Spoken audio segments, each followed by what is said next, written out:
Amigos, bom dia. Bom dia. Oi. Bom dia você que está em casa nos assistindo. Chegou para mais o nosso estudo da nossa lição, uma lição interessante. Hoje eu estou com dois convidados aqui.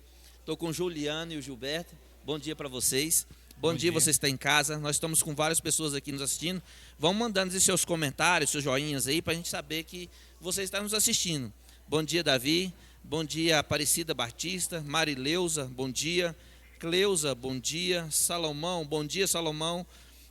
E Juliana, bom dia, boa recuperação para vocês. Queria convocar vocês agora para nós podermos fechar nossos olhos e falar com Deus. Faz uma oração para nós, Juliano, fazer um favor. Deus eterno, nosso Pai, santo e glorificado é o teu santo nome. Pedimos, Senhor, que o teu Santo Espírito desça sobre nós, sobre a tua igreja, sobre o teu povo. Abençoe esse estudo. Humildemente te pedimos, eterno Deus, em nome de Jesus Cristo, meu Pai. Amém. Amém. A nossa lição vem falando em defesa da verdade. O nosso versuário da nossa lição da semana, Gilberto, o que diz aí? Esse versuário da nossa lição aí.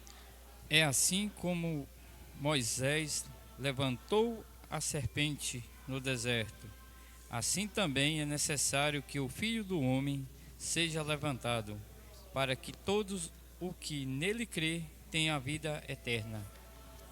Isso aí, Juliano, aparentemente esse texto, esse versículo bíblico aqui parece que não encaixa muito na lição. Parece que fica meio em dúvida. Mas na parte de sábado, quando a gente estuda a parte de sábado aí, a gente começa a entender que realmente, ou de quinta, né? A gente vê que realmente ele encaixa na lição. Mas da parte de sábado, quem foi esse Policarpo aí? Por que a lição, o autor da lição, coloca esse homem aí, falando desse homem aí? Gilberto, bom, amigos, bom dia, um abraço a todos. A gente precisa entender o seguinte, o nosso livro, a nossa lição, ela percorreu aí do quinto século até quase o século XVIII. E o que nós precisamos entender, nós como cristãos, nós temos um cheque pré-datado, dado por Deus. E nesse cheque está, por exemplo, o valor desse cheque. O que está escrito nesse cheque? Está escrito salvação eterna, vida eterna. Só que esse cheque será pago só quando Jesus ele voltar. Antes disso, vai ser luta. O nosso cheque tem data, ele tem uma data para compensar, que é quando Jesus voltar. E a gente entende que ao longo da história, entre a queda, quando o pecado entra e até a volta de Cristo, entre esse espaço, a gente sabe que Satanás vai usar de todos os meios para destruir, não vamos dizer assim a nós, ele vai querer destruir aqueles que querem seguir a palavra de Deus. Sim. Né?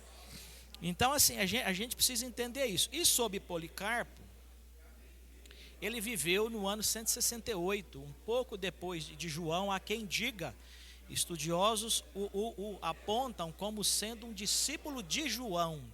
Um aluno de João. Um discípulo de João. E há quem aponte que aquele anjo que é dito lá em Apocalipse 2, a igreja de Esmirna, esteja se referindo a ele. E João, então Policarpo até trouxe um livro aqui.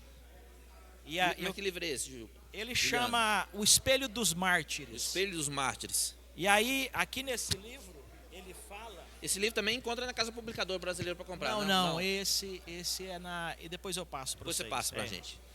Então, por exemplo, olha o que acontece. Ele já é idoso, né? Sim. Aqui fala assim, aqui nós estamos falando do ano 168. Aqui fala que ele deitou em cima dessa lenha, e quando os carrascos eles quiseram cravar-lhe as mãos e os pés, para que ele não fugisse, ele falou, não precisa.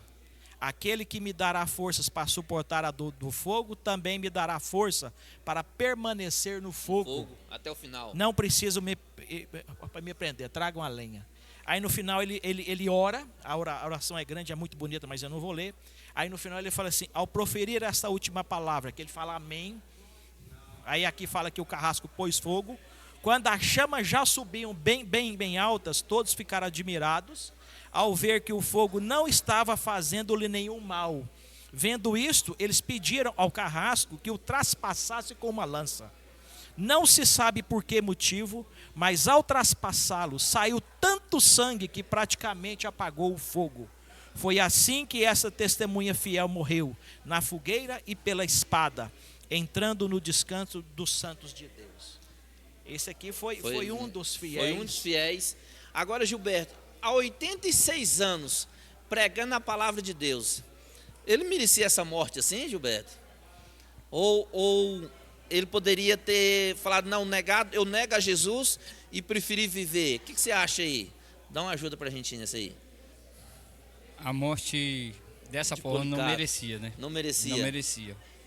Mas como todos nós somos provados um dia a passar por essas situações, até mesmo para levar a palavra do Senhor, né? Nós temos que enfrentar muitas dificuldades na nossa vida e geralmente não vai chegar nesse ponto também que nós vamos ser provados, para ver se a gente somos fiéis mesmo na palavra ou no que nós vivemos em nossa vida.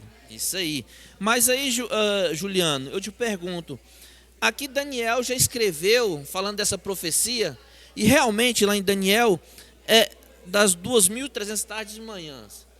Estava se cumprindo aqui, nesses mártires aqui, como lá nos valdenses, nos ostrogoldos, estava se cumprindo essa profecia, e essa profecia também está vindo se cumprindo ou não? Jó, a gente precisa entender o seguinte, esse método historicista, isso não foi criado ou é uma linha, é a linha de pensamento adventista, mas nós não somos os pioneiros nisso, não. Não, né? Essa profecia que é dito aqui dos 1.260 anos, o que acontece? Se vocês entrarem na internet e digitarem Joaquim de Fiore, ele viveu do ano 1135 a 1202, no século XII.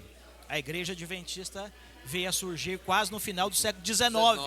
Já vai 700 anos antes. Olha o que esse italiano, ele era um padre, ele se torna um dos autores apocalípticos mais importantes da Idade Média, e ele o que informa nos seus relatos que parece ter sido ele o primeiro cristão a interpretar o período dos 1260 dias de Apocalipse 12 em 1260 anos. Então isso não é uma doutrina adventista. Isso ao longo do tempo, isso foi feito. E aí, aos nossos amigos, irmãos católicos que estiverem nos ouvindo, a gente aqui nós vamos tratar de Bíblia e fatos históricos. Talvez a surpresa que causou impacto em Wycliffe, em John Hus, ao lerem a Bíblia, assim, talvez esse impacto vai ser dado hoje, assim, para muitos irmãos católicos que não sabem disso ainda. Mas a gente fala isso com muito carinho. Eu venho de berço católico, fui católico por 40 anos, crismado, batizado, coroinha, cantava, fazia de tudo. Então a gente vai ler sobre fatos históricos. Isso está na história secular até fora da Bíblia. Isso que nós estamos falando está lá em Daniel 7, 23 a 25. Que quando fala desse período, existe um contexto que o Império Romano, ele é, por exemplo, dividido.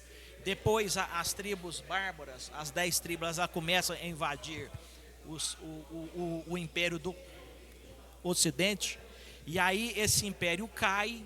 Em 538, então, a última tribo bárbara que ia contra esse sistema, ela cai, os ostrogodos, e aí então fica o Papa, a igreja sozinha na parte ocidental. E desse período de 538, um pouquinho até antes, em 508, mas até 1798, quando Napoleão vem com seu general e prende o Papa, nesses 1260 anos, isso, nesses 1260 anos, foi onde assim, as tradições foram colocadas em lugar da Bíblia. Ali, quando a Bíblia é traduzida do grego para o latim, que é a chamada Vulgata, né? Isso. Essa Bíblia, ela tinha pouco alcance nas mãos das pessoas. E ali, como a gente já está chegando perto do século 12, 13, 15, o povo já nem estudava mais e não se falava mais a língua latina do latim. Eles falavam ali na Europa as suas línguas. Então isso dificultou. E aí nesse período, como se diz, rapaz, infelizmente, algumas tradições foram colocadas. Por exemplo, eu listei aqui, no ano 593 foi instituído o purgatório. O culto a imagens, no ano 786. A canonização dos santos, no ano 995. A Inquisição surgiu em 1184. A venda de indulgências, em 1190. A confissão de pecados a um padre, em 1215. Houve uma proibição de acesso da Bíblia aos leigos. Quando foi isso? Em 1229. E depois um acréscimo dos livros apócrifos, já depois do Concílio de Trento, em 1546. Então, nesse intervalo, infelizmente, tradições foram colocadas. Agora, foi um intervalo grande. E nesse intervalo, as pessoas que se levantaram contra foram perseguidas. Aí entra, é isso que a nossa lição isso. trouxe. Aí entra aí os valdenses, na parte de segunda-feira. A luz vence a escuridão. E esses valdenses, como que eles foram perseguidos? Por que eles foram perseguidos? Só foram perseguidos por causa da palavra de Deus, Gilberto? Não, eles foram perseguidos mais através das formas que ele vivia, né? Também aqui, comparando essa segunda pergunta aí, ó, que advertência há nessa passagem e como ela se explica à igreja cristã em todos os tempos? Bem, ela é uma advertência de que os fiéis deveriam defender a verdade. Então, né? eles defendiam essa verdade, que era a palavra de Deus. Defendia essa verdade. Mas também visto com prática pagãs também, né? Tinha a visão da prática pagãs. E inundaram as igrejas através dessas formas, né? Que muitos pagãos também deixaram de seguir essas tradições que seguiam no passado e passaram a tentar, a mudar a forma, a fé daqueles gaudês, né? E também no último dos gaudês, Cristo como o único mediador e Deus para eles. Mas, em Juliano, os valdenses aí, eles defendiam a palavra de Deus, mas eles também tinham uma esperança. Mesmo, como eu falei assim, não, como que a gente pode colocar? Mesmo não sabendo tanto assim de Bíblia. Mas eles estudavam muito, mas faltava mais coisas para eles ali. Olha, Jó, a gente sabe que a gente vive em tempos proféticos. Sim. Então a gente não sabe tudo ainda. A gente ainda não. Ellen White já falou que a gente não sabe tudo sobre o sábado ainda. Então, por que eu quero te dizer? Então, eles lá, eu queria colocar um pouco sobre esses valdenses. Quem foi esses valdenses? Existia uma pessoa chamada Pedro Valdo. Ele nasce no ano 1140, morre no ano 1205. Ele era um comerciante francês rico. E ele vive um caso, um amigo dele morre de frente a ele. E ele então, rapaz, ele deixa de lá, ele deixa para si apenas o que ele precisava para viver. E ele agora vive para vende tudo, os bens deles. Ele deixa, por exemplo, a família com o que ela precisava. E ele vai agora para poder divulgar e levar essa mensagem da Bíblia. Só que aí, por exemplo, o que acontece? Ele vai até ao papado. O papado de começo autorizou que ele colocasse esse novo jeito de trabalhar, de levar a mensagem.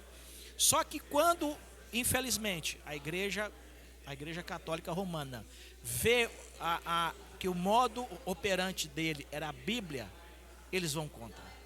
E contemporâneo a ele, vem também Francisco de Assis, rico também. Ele abandona os bens que tem e vai agora viver para ajudar as pessoas e tudo. Só que no primeiro momento o papado não, rapaz, aceitou ele, mas depois aceitou. Mas qual que é a diferença então entre Pedro Valdo e o Frei Francisco de Assis, que depois assim, veio, existiu o nome de franciscanos, né? Sim. É que um não cedeu à igreja, um ficou com a Bíblia. Então eles defendiam ali A realmente Bíblia. a E aí, até o Papa atual usa o nome de Francisco, né? Mas aí quer dizer que aí eles foram contra o que a igreja... Porque ali, por exemplo, hoje é muito fácil para nós. A gente vai em qualquer lugar onde vende Bíblia, você vai lá e compra uma Bíblia. Naquela época não era assim. Como eu li aqui há pouco, era proibido a Bíblia a leigos. Mas agora eu pergunto, mas e por que essa coroa da vida aí, Gilberto? Que eles almejavam essa coroa da vida? Porque eles viam em que o Dionísio morriam e recebia essa coroa. Por que eles também queriam essa coroa? A coroa da vida inspirou os fiéis a suportar a morte por amor de Cristo. Ela motiva os crentes nas aflições e inspirou os valdeis na dor e na perseguição. Eles sabiam que veria Jesus um dia e a coroa eterna seria dada a eles, né? Devido à forma de viver, de compreender e repassar o amor de Cristo às pessoas e ser fiel principalmente na palavra. Então quer dizer que se eu sou fiel à palavra de Deus, eu vou ter também essa coroa no futuro, quando Jesus voltar? Com certeza, pregando o evangelho, levando o evangelho e dando testemunho da sua palavra. E aí, Juliano? Eu penso que eles colocaram Apocalipse 2:10 aqui. Ele está falando, esse texto foi escrito para a igreja de Esmirna, né? Eu assim, particularmente, eu acho a igreja de Esmirna, ela me impacta mais do que a igreja de Éfeso. Porque aqui não tem nenhuma repreensão e é um povo que foi perseguido absurdo. E nesse período da igreja de Esmirna, que muitos foram mortos, eu escrevi aqui, lá no concílio de Niceia, que foi um pouco depois do período da igreja de Esmirna.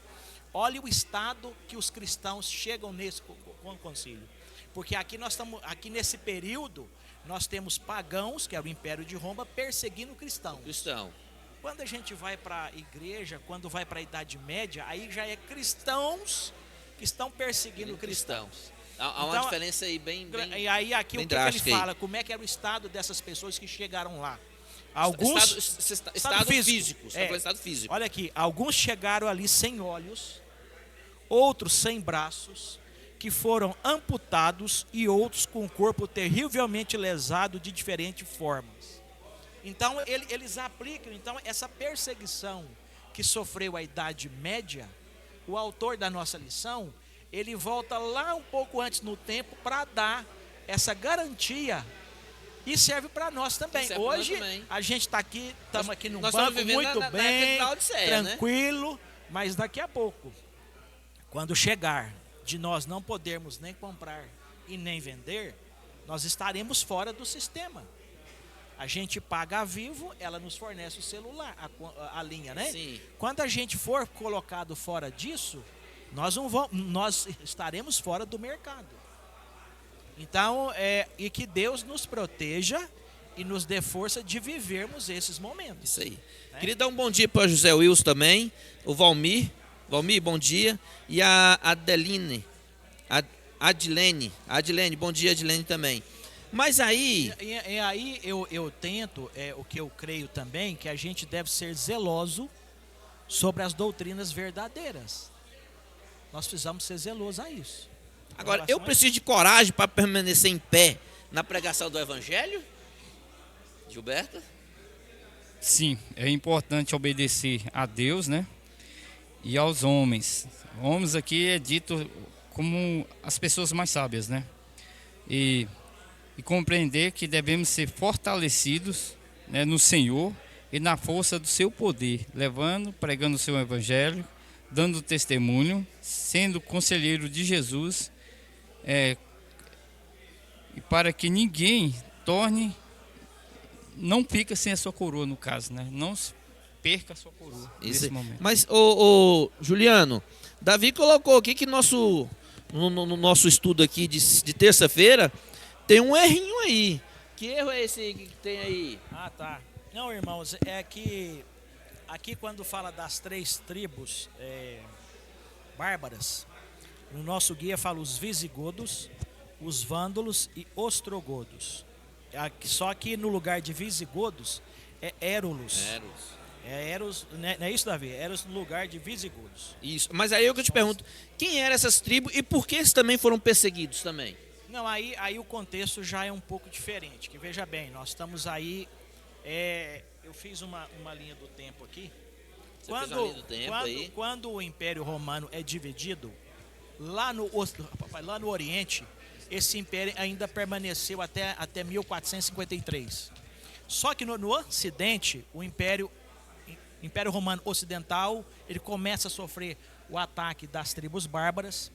E aí quando o império cai, e aí fica a figura da igreja, existiam 3 tribos que iam contra a doutrina da igreja, que eram os Érulos, que eles caíram no ano de 493, eles ocuparam a Itália. Depois vieram os vândalos, que ocuparam o norte da África. E depois, em 538, cai a última tribo, que era os ostrogodos. Eles eram defensores do arianismo. Achavam que Jesus, em algum momento, foi criado. Eu acho que nesse ponto até a igreja estava certa, não precisava ter matado. Mas então, aí, por exemplo, acontece isso. Então, essas tribos caem num contexto anterior, sabe? Então elas caem, aí depois, aqui no Império Ocidental, a figura do Papa, a partir de 538, ela começa a tomar poder, e vai até 1798, quando ele cai de novo, né? Então ele ficou nesse período. Mas nesse período aí, Juliano, me esclarece aí, quem estava perseguindo era Roma ou era a Igreja Católica? Como que é essa história aí? Quando o Império cai, né? Quando o Império cai aqui no Ocidente, a Igreja tomou o lugar do Império Ocidental. Oriental não. Tanto é que em 533, o que acontece? Em 533, eu anotei aqui, o imperador bizantino, agora é o imperador lá do Oriente. Peraí, Juliano, você pesquisou isso na onde? Na internet. Na internet? Sim. E fala tudo isso lá. Se a pessoa tiver dúvida, pode ir lá que ele vai achar isso tudo isso aí. Sim, foi na internet e no comentário bíblico adventista. Ou no comentário bíblico. Só pra vocês verem, gente, olha, tem na internet se vocês quiserem, ou no comentário bíblico, tem tudo que o Juliano tá falando aqui, ó. Aí, em 533, o imperador chamado Justiniano, ele reconhece o Papa como cabeça de todas as igrejas. Isso no Império Oriental, que aqui no Ocidente não tinha mais. Estava só o Papa, né? E aí as tribos caem. Nesse intervalo, então, a partir de 538, infelizmente as tradições começaram a entrar, a Bíblia foi proibida, e aqueles que tinham acesso a essa leitura ficaram fascinados, que foi o caso de John Wycliffe. Nós vamos que estudar ele vem agora para poder ensinar isso. Esse John Wycliffe que ele está falando aqui foi conhecido como Estrela da Manhã. Mas Estrela da Manhã não era Jesus Cristo? Por que ele foi considerado como Estrela da Manhã também?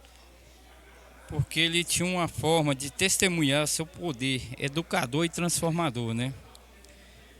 O esforço para aprender as grandes verdades das revelações comunicadas, frescal e vigor todos, as capacidades de expandir a mente, aguçar, percepção e amadurecimento e distanciamento, foi uma coisa que mais repassou às pessoas. Seus pensamentos, sentimentos, a inspiração como nenhum outro estudo consegue fazer. Ele tinha essa capacidade de fazer. Então, esse John Wycliffe, o Juliano, ele estava indo lá para Jeremias 15:16, que quando ele conheceu a palavra, Ele comeu realmente a palavra, é isso? Ele estudou realmente a Bíblia como deveria estudar? Por isso que ele era considerado a estrela da manhã também? O nosso guia, ele citou aí Jeremias e citou um salmo que Davi escreve, porque agora nós caminhamos no tempo, nós caminhamos agora no tempo 143 anos mais ou menos. Por exemplo, os valdenses que foram perseguidos por quase 3 séculos, assim, eles saem de cena, de acordo com o nosso guia, e mais ou menos 143 anos para frente, aí vem o Wycliffe, esse homem então surge, e nós estamos aqui no ano 1300 e alguma coisa. E aí então, o que o nosso guia trouxe, que a mesma alegria e satisfação que Jeremias teve e que Davi teve ao entender a palavra de Deus, ao conhecer a palavra de Deus e fazer dela o seu caminho, que trazia, onde Jeremias fala que trazia gozo, trazia alegria ao coração, onde Davi falava que no Salmo, eu até tinha colocado aqui, ele fala que a lei do Senhor é perfeita, restaura a alma, os preceitos do Senhor são retos. A mesma alegria que esses homens escolhidos por Deus, eles tiveram. Aqui nós estamos falando de Davi 1000 anos antes de Cristo. Agora, quando vamos a Wycliffe, nós estamos falando no 13º século. Já se passaram 2300 anos, né? Que é 1300 mais 1000 para trás. Isso. Então você vê a mesma sensação esses homens agora sentem também. Porque era uma Bíblia escrita em latim, e aí eles começam a traduzir, e o Wycliffe faz isso. Era chamada a Bíblia de Wycliffe. Ele traduz do latim para o inglês. Inglês, né? Mas, ô Gilberto, esse John Wycliffe, o Império ali romano, a perseguição não chegou até ele. Ele morreu de causas naturais. Mas ele sofreu alguma consequência por isso aí, ou ficou só nessa causas naturais aí? Quando ele descobriu a palavra de Deus, ele começou a ler, começou a traduzir a Bíblia, começou eu imagino, pregar a palavra do Senhor com alvoroço ali, porque quando você descobre a Bíblia, você não fica calado. E aí, o que aconteceu com ele? Naquele tempo lá, o conhecimento daquele John Wycliffe incomodava muito Roma, né? E com isso, o papado desertou do seu resto mortais, queimando e jogando a sua cinza nos rios. Mas assim como essas cinzas foram espalhando pela água, a Bíblia e a água da vida se espalhou por toda parte, resultando uma grande obra. Você viu que até mesmo através da sua morte, ele acomodou Roma, né? Foi esparramando seus conhecimentos e foi criando como uma fonte de alimento que as pessoas que criam no que ele dizia e no que ele falava. E Juliano, então assim, parece que quanto mais o Império Romano... Não, agora já é a igreja, né? A igreja, que na verdade a gente tem que deixar bem claro aqui, que isso tudo tinha alguém por trás disso aqui tudo. Tinha ou não tinha? Tem, né? Tem, né? Tem. Que é o diabo, que é Satanás. Que é o diabo. Que é o diabo, é Satanás. Porque... E a gente vê esse engraçado, eu não sabia, eu aprendi agora nesse estudo. A gente quando fala de reforma protestante, pelo menos, eu sentei muito na mente Martim Lutero. Sim. 1517. Mas aqui nós estamos falando de 1300 e alguma coisa, mais ou menos 150 anos. Vem esse homem e aqui fala que ele mexeu com a Igreja Católica do seu tempo. E aqui fala que, olha para você ver, existiu depois um concílio de Constança lá na Alemanha, em 1414 a 1418. Mais ou menos 34 anos depois que ele morre. Depois de 34 anos, mais ou menos, que ele morre, é feito um concílio lá na cidade de Constança, lá na Alemanha. O que eles declararam nesse concílio? Declarou ele, Wycliffe, como herético, todos os seus escritos fossem queimados, seus restos mortais foram exumados, desenterrou o cara. 34 anos depois, desenterrou, o cara já queimou. Você vê o que esse cara fez. Eles foram lá 34 anos depois. Eles desenterram Queima o cara. e queima. Isso foi feito pelo Papa Martinho V. Martinho V. Isso. Então, agora você vê o que é. Olha para você ver. Olha você vê o que a igreja fez. Eu escrevi aqui assim, ó. Uma série de traduções parciais para o inglês foram feitas a partir do século VII em diante. Mas o furor, a raiva religiosa causada pela Bíblia de Wycliffe no final do século XV, levou à pena de morte qualquer pessoa encontrada em posse não licenciada das escrituras em inglês. Alguma pessoa que fosse encontrada com a Bíblia não autorizada, a pena era passivo de pena de morte. Olha o que esse homem causou.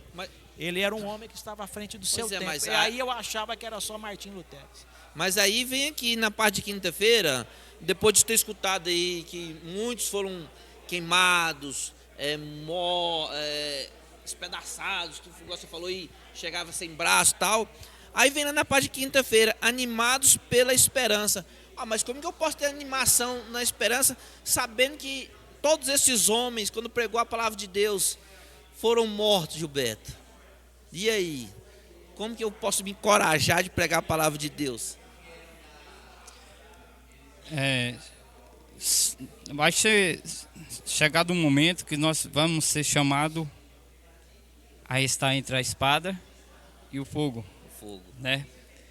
E nesse momento é onde que a gente tem que fazer a escolha, né? Onde as promessas de Cristo, onde o nosso evangelho que nós pregamos ou que nós levamos, será que ele vai ser um testemunho vivo?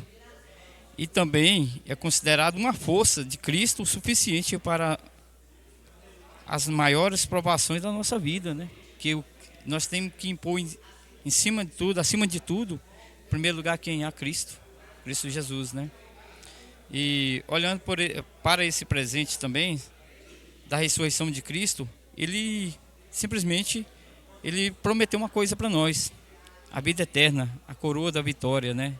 Que isso um dia nós possamos alcançar, obter, mas sem sair do caminho do Senhor.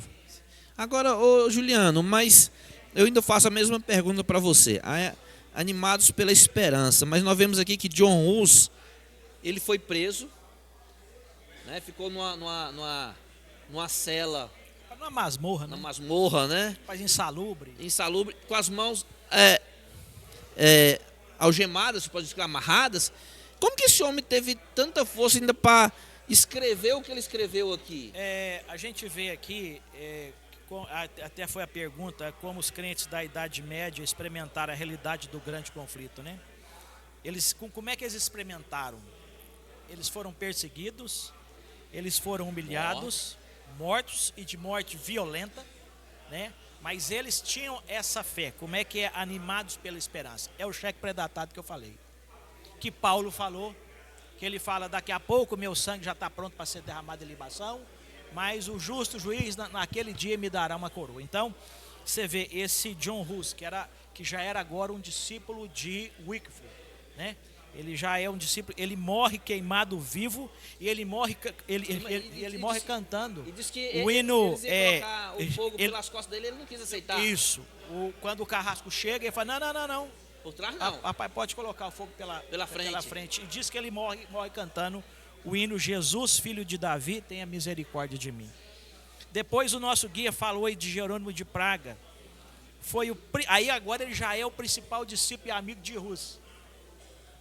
Já são as crias. Já são as crias, né? John Hus então vem. E ele também morre queimado, em fogueira, dia 30 de maio. 1416. Depois nosso líder falou de Tyndale, é um inglês também, morreu aos 52 anos. Ele foi estrangulado e depois queimado também. E por fim, esse Lamiter, ele também morre queimado na fogueira. E esse Lamiter disse, antes de morrer, ele escreveu assim, ele fala em 1 Tessalonicenses 4: pode acontecer em meus dias, velho como sou, ou nos dias dos meus filhos, os santos serão levados ao encontro de Cristo nos ares, e assim descerão com ele novamente. Obrigado, Juliano. Obrigado, Gilberto. Obrigado você que está em casa. Obrigado, Carlos, também, que eu não falei seu nome. Carlos, muito obrigado. Sentimos a falta sua e de sua esposa aqui. Eu queria pedir o Gilberto para fazer uma oração. Que essa lição que nós estudamos aqui, irmãos, você pode encontrar na Casa Publicadora, você pode ir na internet, você pode ir em vários locais. Tudo que a gente falamos aqui está na Bíblia, tá? Tudo está na Bíblia, pautado na Bíblia. Gilberto, faz uma oração para a gente, para terminar a nossa lição. Grandioso Pai, peço ao Senhor nesse momento que o Senhor possa estar nos encorajando, Pai, a ser pessoas de alta testemunha da Tua Palavra. Amém, Senhor. Ser um missionário àquelas pessoas que tanto necessitam. Amém, Ser Senhor. exemplo em nossa vida, em nossa dedicação. Amém, Senhor. Peço proteção aos senhores, a todos aqueles que estejam enfermos, que o Senhor possa ser os médicos dos médicos deles, estar sempre na Tua presença, dando o melhor conforto. É o que eu te peço e te agradeço em nome do Seu Filho Jesus. Amém. Amém. Obrigado a todos. Continua o culto. Abraço a todos.